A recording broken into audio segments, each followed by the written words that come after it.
그러시고, 어찌 보면 요즘 사회에서의 북을 좋아하는 사람들 속에 그 위험한 탈북자를 키워주셔서 그 연기에 감사드립니다. 제가 조금 전 제가 말씀드린 것은 민간 차원, 저는 피아니스트입니다. 여러 가지 그 경협이나 아까 또 우리 진창균 그 선생님이라고 해야 되나요? 작가님의 그 얘기를 들으면서 많은 공감을 했고요. 문화적인 것들이 얼마나 중요한지를 저는 좀 한번 강조시키려고 지금 여기 그 포럼에 참여시키지 않았나 이런 생각이 듭니다. 물론 여러 가지 경제적이나 군사적이나 또 정치적이나 이런 것들이 중요합니다. 근데 저희들이 통일에 대해서 얘기를 한다고 그러면 통일 비용을 자꾸 말씀을 하는데, 여기 사회 문화 통합의 비용은 정말 걷잡을 수 없이 이것을 해결 안 한다면 그 비용에 대해서는 어떤 계산기로서는 안 나올 거라고 저는 생각을 합니다.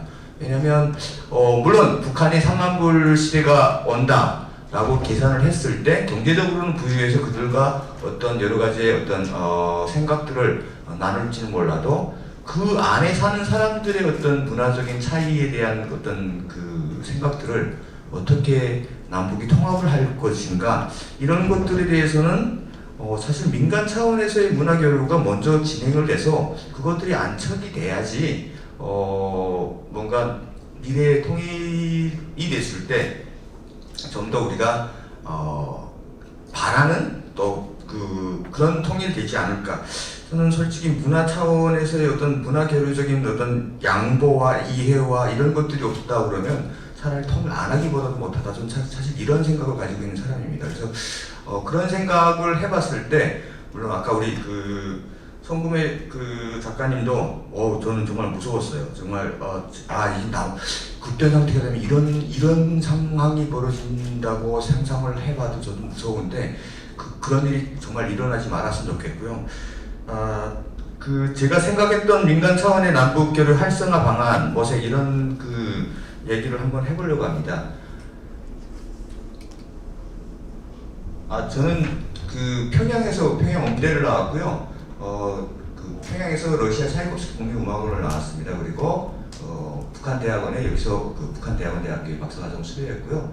현재는 문화체육관광부 예술로 함께 이사장으로 있고, 예술로 함께라는 단체가 뭐 하는 데냐면 남북 가곡의 밤을 만드는 곳입니다. 여러분들 생각에는 남북이 그냥 북한 노래 하게 되면 반갑습니다, 휘파람 같은 노래밖에 없을 것이라고 생각을 하는데, 산으로 바다로 가자라든지 압록강 이철이라든지 이런 한국의 소위 세련된 가곡 같은 이런 가곡들이 되게 많습니다. 그래서 이런 곡들을 남한하고 북한하고 같이 부르는, 그러니까 이건 어떻게 남한과 북한을 비교하라는 얘기가 아니고 얼마나 같은지를 얘기해보자, 이런 식의 어떤 프로그램을 만들어서 진행을 하고 있고요. 또 더욱이는 그 다음 세대, 우리 아이들 세대에서 함께 살아가는 법을 가르치자, 뭘로 음악으로 해서 탈북 청소년들하고 남한 청소년들하고 같이 오케스트라를 한번 만들어 봤습니다. 그래서 그런 일들을 하고 있는 단체가 그 사단법인, 문화체육관광부 사단법인 하나로 예술로 함께, 이번에 또 이번 30일 날에도 철원군에서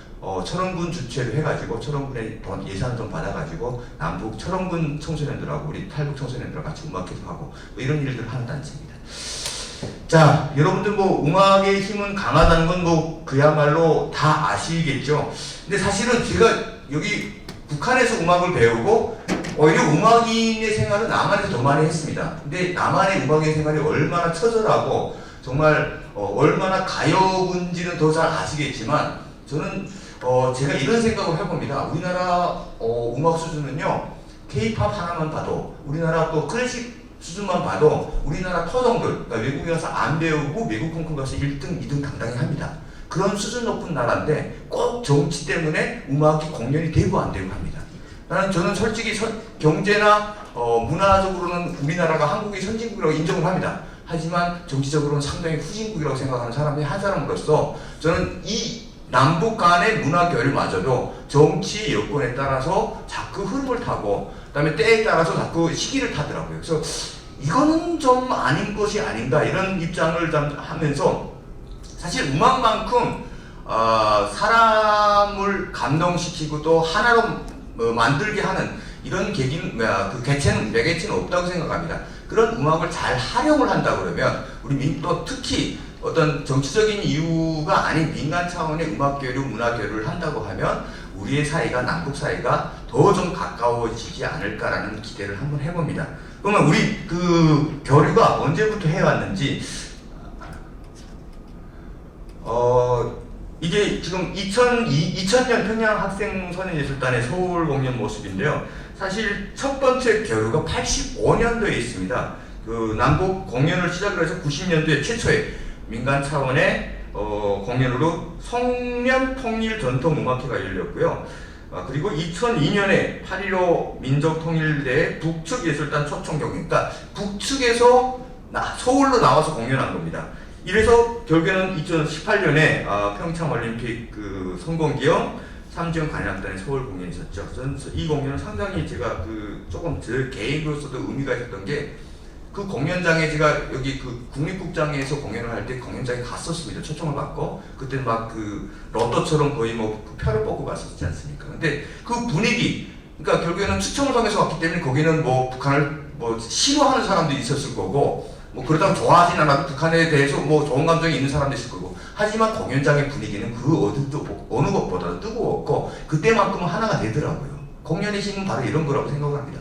그리고 제가 좀 더 개인적으로 좀 특별했던 것이 거기서 지휘를 했던 그 사람이 윤범주라는 사람인데 저희 8살 때부터 같이 음악을 한 친구입니다. 그래서 그 친구가 더욱 와서 저한테는 개인적으로 감명이 깊었고 이게 통일을 해야 되는 이유구나라고 느껴지게 한 이런 공연이라고 생각을 합니다. 그리고 또 남한은 오히려 북한보다 더 많이 평양을 갔었습니다. 뭐 2085년부터 시작을 해가지고요. 뭐 98년, 그다음에 2001년, 2002년, 그다음에 2005년, 뭐 그다음에 결국에는 2009년에 뉴욕 필하모니가 평양에 가서 공연을 했죠. 그것까지 많은 예술단이 공연을 함으로써 당시에는 거의 분위기가 정말 우리 국민들이 그 TV를 앉아보면서도 평양이 가까이 있는 듯한 이런 분위기를 연출을 했었습니다.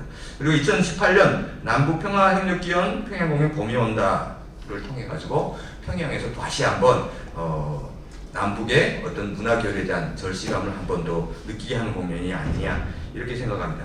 자, 여기서 제가 뭐 평양에 살아본 사람으로서 제가 말씀을 드린다면 그러면 남한에 있는 여러 가지 전문가 또 그리고 북한 문화에 관심 있는 분들이 민간 차원의 협력을 어떻게 할 것이냐 생각한다면 저는 이렇게 잠깐 생각을 해볼 수 있을 것 같습니다. 북한은 예술단이나 뭐 어디든 외국을 나온다고 하게 되면 물론 개인적인 사유는 좀 다를 수 있지만 특히 예술단이라는 것은 북한에서는 체제 선전용이기 때문에 그 위 지도자의 허락이 없이는 절대 나올 수가 없습니다. 그리고 또 한 가지 북한은 철저한 명분 국가입니다. 그래서 무슨 명분을 줘야지 예술단이 나올 수 있지 그렇지 않으면 어떤 그 문화적 교류라는 단어 자체가 아예 그 유실해질 만큼 상당히 이게 지금 그 교류가 이루어질 수가 있습니다. 그런데 저 같은 경우에는 지금 어떻게 생각을 하냐면요. 각종 예술단들은 다 국가 재정에 의해서 움직이는 예술단이 많지 지금 현재 북한 예술단에서 독립체산제라는 것을 반독립체산제라는 것을 운영을 하는데 반은 국가의 재정을 받고 반은 예술단 자체로 벌어먹으라 뭐 이런 재정이라고 생각을 할 수 있는데 이런 재정으로부터 출발을 해가지고 상당히 북한 예술단들이 어렵습니다. 그러니까 김정은 위원장이 직접 관할하는 예술단 외에는 그러다 보니까 북한 예술단과 또 국가 재정에 약간은 어떤 어려움이 있을 수 있는데 이걸 좀 이용을 하자 해가지고 외화벌이를 하자. 그런데 단순히 외화벌이만 하자 그러면 북한은 자존심 상하죠. 예술단을 가지고 외화벌이 한다는 말이 되냐. 그럴 때 한마디 명분을 주는 겁니다. 조선음악의 위대함을 세계에 알려라. 이런 식의 명분을 준다 그러면 아니 북한 입장에서는 외화도 벌고 자기 조선음악의 그 어떤 위대성도 알리고 또 체제 위대성도 알릴 수 있으니 이런 것들을 우리가 그것을 이용을 하자는 거지 그걸 그대로 받아들이자는 것이 아닙니다. 그래서 이런 것들을 자꾸 끄집어 내와서 서로 간에 어떤 그 만나는 자리가 많아지면 많아질수록 그때 신뢰를 얻을 수 있고 이 사람들은 믿을 만한 사람들이구나 이런 신뢰를 얻는다면 민간 차원의 문화교류 사업들이 좀 더 활성화되지 않을까라고 생각을 합니다. 그래서 제가 약간 그러면 민간 차원의 문화 교류는 어떻게 그러면 돈이 있어야 되는데 돈이 없으면 아무것도 못하죠. 그런데 어떻게 할 거냐? 요즘 통일부에서 그런 것들을 하더라고요.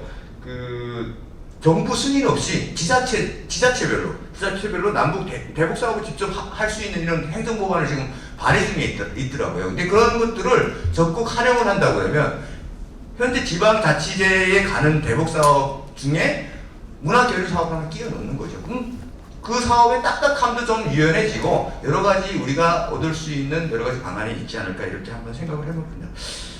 그냥 이 글을 짧은 시간 내에 제가 이 글을 마치면서 좀 저도 이게 어찌 보면 문화교류를 위해서 많은 일을 해야 되겠다라고 생각했던 게 그것이 평양에 있는 친구들이 저보고 야 통일된다면 너 서울 가서 뭐 했니? 할 때 그래도 야 나 통일 위해서 나 이런 거 했다라고 말할 수 있게 조금이라도 노력을 하겠습니다. 예, 감사합니다. 예, 감사합니다. 수고하셨습니다.